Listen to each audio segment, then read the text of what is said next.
ለአርሰናል ደጋፊዎች እጅግ በጣም አስደሳች ሊባል የሚችልና ከወልቭሱ ድብርትና ነጥብ መጣል በኋላ እንግዲህ ጥሩ ሊባል የሚችል መረጃ አሁን ተሰምቷል። በአርሰናል በኩል እንግዲህ አራት በተለይ በጉዳት በጣም ሲጠረጠሩና ቶትናሙ ጨዋታ በተለይ የመኖራቸው ድል ጠባብ ነው ሲባሉ የተጫዋቾች እንደተመለሱ ነው እየተነገሩ የሚገኘው። ይህንን የተናገሩት ደግሞ ራሳቸው አሰልጣኝ ሚኬል አርቴታ ናቸው። እነዚህ ተጫዋቾች ማን ናቸው? በቶትናሙ ጨዋታስ ይመለሳሉ ወይ የሚለውን በደንብ እሱን ነው በብዛት ወደ እናንተ መረጃውን የማያደርሰው። ከዛ በመቀጠል ግን የአርሰናሉ ሌጀንድ ተጫዋች ቴሪ ሆነሪ ለአርሰናል ደጋፊዎች እንደዚሁም ለአርሰናል ስብስብ ወሳኝ የተባለ መልእክት አስተላልፈዋል። በተለይ በአሁኑ ሰዓት ሁሉም በሚባል ደረጃ በርካታ የአርሰናል ደጋፊዎች፣ የቀድሞ የእግር ኳስ ተንታኞች አርሰናል ከወልቭሱ ጨዋታ በኋላ እንግዲህ እየተቹ እየሰደቡና አርቴታ መቼም ዋንጫ ይበላ መባረር አለበት በሚል እንግዲህ እየነቀፉት ይገኛሉ። አሰልጣኝ ሚኬል አርቴታን የሚደግፍ ንግግር ደግሞ ከቴሪ ሆነሪ ተሰምቷል። ቴሪ ሆነሪ ምንድነው ያስተላለፈው መልእክት የሚለውንም ደግሞ በስተመጨረሻ ወደ እናንተ የማደርስ ይሆናል። እንግዲህ መጀመሪያ ከጉዳት ስለተመለሱ መረጃዎች ልንገራችሁ። በጣም ይሄ እንግዲህ ጥሩ የሚባል መረጃ ነው። ምክንያቱም በበርካታ ቦታዎች ላይ እንግዲህ በሚዲያዎችም ላይ በሶሻል በማህበራዊ ድረገጾችም ላይ ጭምር በርካታ የአርሰናል ደጋፊዎች የቀድሞ የአርሰናል ተጫዋቾች ጭምር በከፍተኛ ድብርትና ሀዘን ላይ ነው የሚገኙት።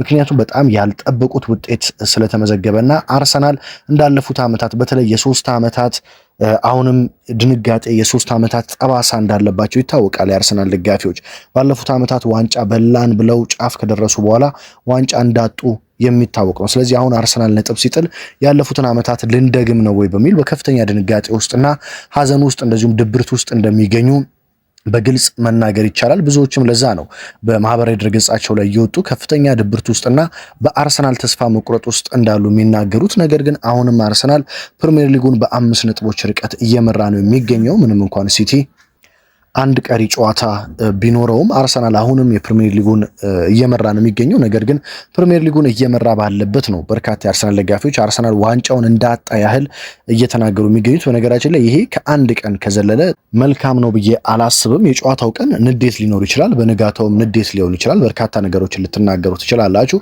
ነገር ግን 2 ቀን ካለፈ ወይ 3 ቀን ካለፈና ቀጣይ ጨዋታ ደግሞ ካለ ሁሉም መረጋጋትና ቡድኑን ወደ መደገፍ ነው መምጣት ያለበት። ምክንያቱም ይሄ የመጨረሻ እድል ነው። አሁንም ፕሪሚየር ሊጉን እየመራ ነው አርሰናል፣ እድሎች ሁሉ እጁ ላይ ነው ያሉት። ስለዚህ ተስፋ መቁረጥ ሳይሆን ይህንን ቡድን ማበረታታትና ካለበት ችግር ወጥቶ በፍጥነት መልስ በመስጠት ወደ ውጤት እንዲመጣ ማድረግ የግድ ነው የሚለው። ምክንያቱም ከዘንድሮ አርሰናል ካልበላ እንግዲህ ቀጣይ ዓመታትን የአርሰናል ደጋፊዎች በከፍተኛ ሁኔታ ድብርት ውስጥ ነው የሚሆኑት። ቀጣይ ተስፋ ለማድረግም ይቸገራሉ። ስለዚህ ዘንድሮ የመጨረሻ ያላቸው ድል ስለሆነ ለቡድኑ ከፍተኛ ድጋፍ መስጠት እንዳለባቸው አስባለሁ። በነገራችን ላይ የአርሰናል ተጫዋቾች ዛሬ እንግዲህ ወደ ልምምድ ተመልሰዋል። ትላንትና እረፍት ነበሩ። ሮብ ከተጫወቱ በኋላ ትላንትና ሙሉ ቀን እንግዲህ እረፍት ተሰጥቷቸው ነበር። ዛሬ ከሰዓት አካባቢ ነው ወደ አርሰናል የሶብሃ ሪያሊቲ የስልጠና ማዕከል የተመለሱት። ሁሉም ተጫዋቾች ዴክላን ራይስ፣ ሪካርዶ ካላፊዮሪ፣ ቲምበር፣ ዴቪድ ራያ፣ ጋብሪኤል ጄሱስ ሲገቡ እንግዲህ የአርሰናል ይፋዊ የኢንስታግራም ገጻቸው ላይ ፎቶአቸውን ወደ ትሬኒንግ እንኳን ተመለሳችሁ በሚል ለጥፎታል ማለት ነው። ታዲያ አርሰናል 4 ወሳኝ ተጫዋቾችን አቬሌብል ይሆኑለታል ወይም ደግሞ ለቶትናሙ ጨዋታ ዝግጁ እንደሚሆኑለት አርቴታ ራሳቸው ፍንጭ ሰጥተዋል። ዛሬ እነሱ ማናቸው ካላችሁኝ ለኔ በጣም ትልቁና እንኳንም ተመለሰ ለአርሰናሎች እረፍት የመሆን አቅም ያለው ተጫዋች ነው የምለው ዋነኛው ካይ ሃቨርትስ ነው። እንግዲህ ኪንግ ካይ ሃቨርትስ ወደ አርሰናል ስብስብ መመለሱ በጣም ከፍተኛ ጥቅም ያለው ነው። ምክንያቱም ከጉዳት ረጅም ጊዜ ርቆ ሲመለስ ለአርሰናል እንዴት ያለ ሶሊዲቲ እንዴት ያለ ጥቅም ሰጥቶ እንደነበረ እናስታውሳለን። በቼልሲው የካራቦ ካፕ ጨዋታ ግብ ማስቆጠሩን እናስታውሳለን። ለቪክቶሪ ዮኬሬሽ 2 ጊዜ አሲስት ማድረጉን እናስታውሳለን። ራሱም ተጨማሪ ግቦችን ማስቆጠሩን እናስታውሳለን። በ4 ጨዋታዎች 4 የግብ አስተዋጽኦችን ማድረግ የቻለ ተጫዋች ነው። ካይ ሃቨርትስ ሲኖር የቪክቶሪ ዮኬሬሽን መነቃቃት በደንብ ተመልክተናል። አርሰናል ክሊንሺቶችን ይዞ ጭምር እንዲወጣ ያደረገ ተጫዋች ነው ካይ ሃቨርትስ ማለት ነው። ስለዚህ የካይ ሃቨርትስ መመለስን አሰልጣኝ ሚኬል አርቴታ ግልጽ አድርገዋል። በእሁዱ ጨዋታ የመሰለፍ እድል ይኖረዋል ሲል ነው የተናገሩት። በቋሚ አሰላለፍ ነው የሚጀምረው ወይስ ተቀይሮ ነው የሚገባው የሚለው ግልጽ መረጃ ባይሰጥም ካይ ሃቨርትስ ግን ለእሁዱ ጨዋታ ዝግጁ መሆኑ ተረጋግጧል። ስለዚህ ይሄ በጣም ትልቅ ጥቅም ያለው ነገር ነው። ምክንያቱም በተለይ አሁን ላይ ያለው የአርሰናል ስብስብ ከሮቡ ጨዋታ በኋላ ከወልቭሱ ጨዋታ በኋላ በከፍተኛ ድንጋጤ ላይ ስለሚገኝ በነገራችን ላይ የወልቭሱን ጨዋታ ካይ ሃቨርትዝ ሜዳ ውስጥ ተገኝቶ ሲመለከት እንደነበር ተመልክታችኋል መጨረሻ ላይ። ስለዚህ ያንን መጥቶ ለመሸፈንና እንደ አዲስ ጉልበት ለመሆን ለአርሰናል ለደከሙ ተጫዋቾች ጉልበት ጭምር ለመሆን የካይ ሃቨርትዝ መመለስ እጅግ በጣም ከፍተኛ ጥቅም ያለው ጉዳይ ነው። ስለዚህ ካይ ሃቨርትዝ ተመልሷል ተብሏል። በሌላ በኩል ማርቲን ኦዴጋርድም በውዱ ጨዋታ የመሰለፍ እድል እንዳለውና እንደደረሰ ተናግረዋል ማለት ነው። ኦዴጋርድ መመለሱ ደግሞ ሌላኛው በጣም ትልቅ ጥቅም ያለው ነገር ነው። ለምን ካላችሁ ብዙዎች እዚህ ጋር እንግዲህ ትከራከራላችሁ። ኢብሪቺዜ ይሻላል። ኢብሪቺዜ እንደኔ በፍጹምና በጭራሽ ከማርቲን ኦዴጋርድ አሁን ባለው አቋም በጭራሽ አይሻልም፣ ሊሻልም ይችላል ብዬ አልጠብቅም። ምክንያቱም ኢብሪቺዜ አሁን ያለበት አቋም እጅግ በጣም ደካማና አርሰናሎች በተደጋጋሚ ነጥብ ለመጣላቸው ዋነኛ ምክንያት እየሆነ ያለ ተጫዋች ነው። በብሬንፎርዱ ጨዋታ አርሰናል ነጥብ የመጣሉ ትልቅ ምክንያት እንደኔ ራሱ ኢብሪቺዜ ነው ብዬ አስባለሁ በመጀመሪያው አጋማሽ። ከዛም በመቀጠል በወልቭሱም ጨዋታ ተቀይሮ ገብቶ ምንም አይነት ግልጋሎት መስጠት ያልቻለ ተጫዋች ነው። ስለዚህ ኢብሪቺዜ አሁንም እረፍት ማድረግና የካራቦ ካፕ የኤፍኤ ካፕ እንደዚሁም እነ ኦዴጋርድ ያሉ ተጫዋቾች ገብተው ጥሩ ግልጋሎት መስጠት ካልቻሉ ተቀይሮ መግባት ያለበት፣ እንደዚሁም ደግሞ ኦዴጋርድ ሃቨርትዝ ጉዳት ላይ ከሆኑ ቋሚ ሆኖ መጀመር ያለበት ተጫዋች እንጂ በፍጹም ኦዴጋርድ ባለበት ካይ ሃቨርትዝ ባለበት ቋሚ ሆኖ መጀመር ያለበት ተጫዋች ነው ብዬ እኔ በግሌ አሁን ባለው አቋም አንጻር ነው። ጥሩ ተጫዋች ነው በጣም፣ ነገር ግን አሁን ባለው አቋም ያንን ማድረግ አለበት ብዬ በጭራሽ አላስብም። ስለዚህ የማርቲን ኦዴጋርድ መመለስ ከፍተኛ ጥቅም አለው።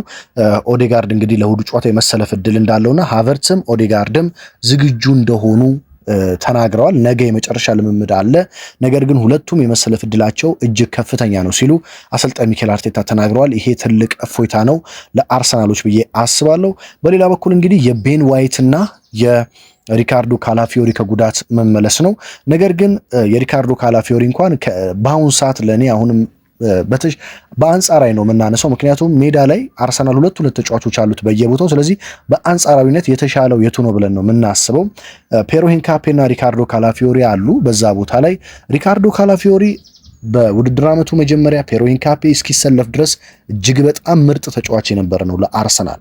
መሃል ሜዳ ላይ በመጨመር በማጥቃቱን በማገዝ ሪካርዶ ካላፊዮሪ በጣም ምርጥ አገልግሎት ሰጥቷል ዘንድሮ። ከጉዳቱ በኋላ ግን በጣም ያቋም መውረድ ላይ ነው የሚገኘው።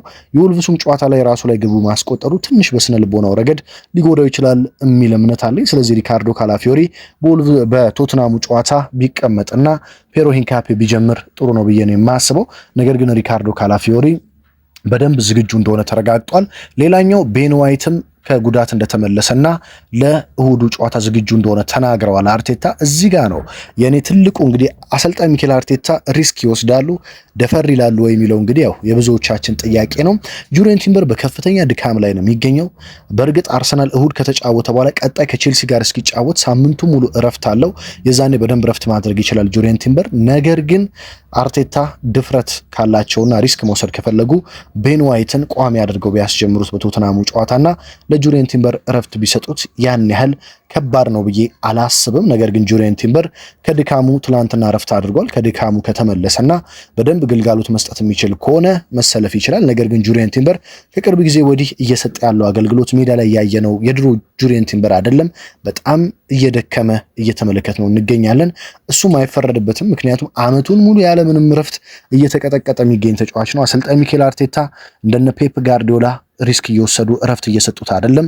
የቤን ዋይት መጎዳትም ይህንን ችግር አምጥቷል። ስለዚህ ጁሪየን ቲምበር ቤን ዋይት ዝግጁ ስለሆነ እንደኔ ቤን ዋይት ቀይሮት ቢገባ እጅግ በጣም ጥሩ ነው ብዬ አስባለሁ። ጁሪየን ቲምበር በጣም እረፍት የሚፈልግ ተጫዋች ስለሆነ ማለት ነው። ስለዚህ የእነዚህ አራት ተጫዋቾች መመለስ ለአርሰናል እጅግ ትልቅ የሆነ ቡስት፣ የቡድን ከፍተኛ ጥቅምና መነሳሳትን ይሰጣል ብዬ አስባለሁ። በተለይ የካይ ሃቨርትዝ እንደዚሁም የማርቲን ኦዴጋርድ መመለስ ማለት ነው።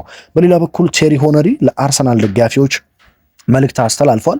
ብዙ የአርሰናል ደጋፊዎች በአሁኑ ሰዓት የቀድሞ ተጫዋቾች፣ እግር ኳስ ተንታኞች በሙሉ አርሰናልን እየነቀፉ ይገኛሉ። በእርግጥ ከጨዋታው በኋላ መነቀፍ አለበት፣ ችግሮች መነገር አለባቸው። እንደዛ ሲሆን አርቴታም ያንን ሰምቶ እንዲደነግጥ እንዲያስተካክል፣ ተጫዋቾችም ምን ሆነን ነው ብለው ወደ ነበሩበት እንዲመለሱ ያደርጋል። ነገር ግን ከ2 እና ከ3 ቀን ያለፈ ካሁን በኋላ የአርሰናልን ኳስ አልመለከትም፣ አርሰናል ዘንድሮ ዋንጫ አያነሳም፣ አርቴታ መባረር አለበት፣ እንደነ ቡካዮ ሳካ ውላቸውን ለምን አራዘሙ፣ እነ ራይስ ከአርሰናል መልቀቅ አለባቸው፣ አርሰናል መቼም በዚህ ስብስብ ዋንጫ ላይ ያሳካ አይችልም የሚሉ አስተያየቶች ግን በፍጹም ተቀባይነት የላቸውም። እንደሌላቸውም ደግሞ የቀድሞ የአርሰናል ተጫዋች ቴሪ ሆነሪ ተናግሯል። ፕሪሚየር ሊግ ገና ረጅም ርቀት ነው። በአንድ ጨዋታ በመሸነፍ ብቻ ዋንጫውን አታጣም። አንድ ጨዋታ ስላሸነፍክም ብቻ ዋንጫውን አታገኝም። ረጅም ርቀት ነው። እያንዳንዱን ጨዋታ ዳገቱን መውጣት አለብህ። ስለዚህ ፕሪሚየር ሊግ በአንድ ጨዋታ ነጥብ መጣል የሚወሰን ስላልሆነ ደጋፊዎች ከዚህ በፍጥነት እንዲመለሱና ቡድናቸውን እንዲደግፉ መልእክት አስተላልፋለሁ ሲል ተናግሯል ቴሪ ሆነሪ። በተጨማሪም ፕሪሚየር ሊጉን እየመራን ነው፣ ሻምፒዮንስ ሊጉንም መርተን ያለፍነው፣ በካራቦ ካፕ ፍጻሜ ደርሰናል፣ በኤፍኤ ካፕም ጥሩ እየተጓዝን ነው። ስለዚህ በሁሉም ረገድ ከላይ ነው ያለነው። ደጋፊዎች አሁንም አርሰናልን እንድትደግፉና ዋንጫዎችን እንዲያሳካ እንድታደርጉ መልእክት አስተላልፋለሁ ሲል ቴሪ ሆነሪ አሁንም በአርሰናል እምነት እንዳለውና ሁሉም ነገር ገና እንደሆነ ተናግሯል ማለት ነው። በነገራችን ላይ ይህንን የሚደግፍ ሐሳብ ዛሬ ፔፕ ጋርዲዮላም ተናግሯል። ጋርዲዮላም ገና ነው የዋንጫ ፉክክሩ በጣም ገና ነው፣ ገና 12 ጨዋታዎች ይቀራሉ፣ ገና ብዙ ድራማ ትመለከታላችሁ፣ ብዙ ነገር ይፈጠራል። ካሁኑ ዋንጫው የእንትና ነው ዋንጫው የእንትና ነው ማለት በፍጹም ልክ አይደለም። ስለ ዋንጫ ፉክክሩ ግድ የለኝም፣ አይመለከተኝም፣ አሁን የማስበው ቀጣዩን ጨዋታ ስለማሸነፍ ብቻ ነው ሲሉ ተናግረዋል። ስለዚህ ቴሪ ሆነሪ ልክ ነው ብዬ አስባለሁ። 1 ቀን 2 ቀን መበሳጨት፣ ሀሳቦችን መስጠት ልክ ነው፣ ትችቶችን መሰንዘር ልክ ነው። ከዛ ባለፈ ግን ቡድንን የራስን የሚደግፉትን ቡድን የሚያንቋሽሽ፣ አሰልጣኝን የሚያንቋሽሽ እና በጭራሽ ገና 12 ጨዋታ ለሚቀረው ፕሪሚየር ሊግ ያውም በ2 ነጥብ ርቀት እየመራው ለሚገኘው ፕሪሚየር ሊግ ተስፋ መቁረጥና ዋንጫውን አሳልፎ ለሌላ ቡድን የመስጠት ስሜት ልክ ነው ብዬ እኔም በግሌ አላምንም። ስለዚህ ቴሪ ሆነር የተናገረው ንግግር ልክ ነው ብዬ አስባለሁ። እንግዲህ አስደሳቹ ዜና የእነዚህ ተጫዋቾች መመለስ ነው፣ ዛሬ ከመሸ የተሰማው ማለት ነው። ሀገር ውስጥ ከባህር ማዶ በመሆን በዋናው ቻናሌም በዚህም ቻናሌ በየዕለቱ መረጃዎችን በመከታተል ከጎኔ ሆናችሁ የምታበረታቱኝን ከልብ እያመሰገንኩኝ በሌላ ወሳኝ መረጃና በሌላ ወሳኝ ጥንክር ደግሞ እስከምንገናኝ ድረስ በያላችሁበት ሁሉ ሰላም ተመኘውላችሁ።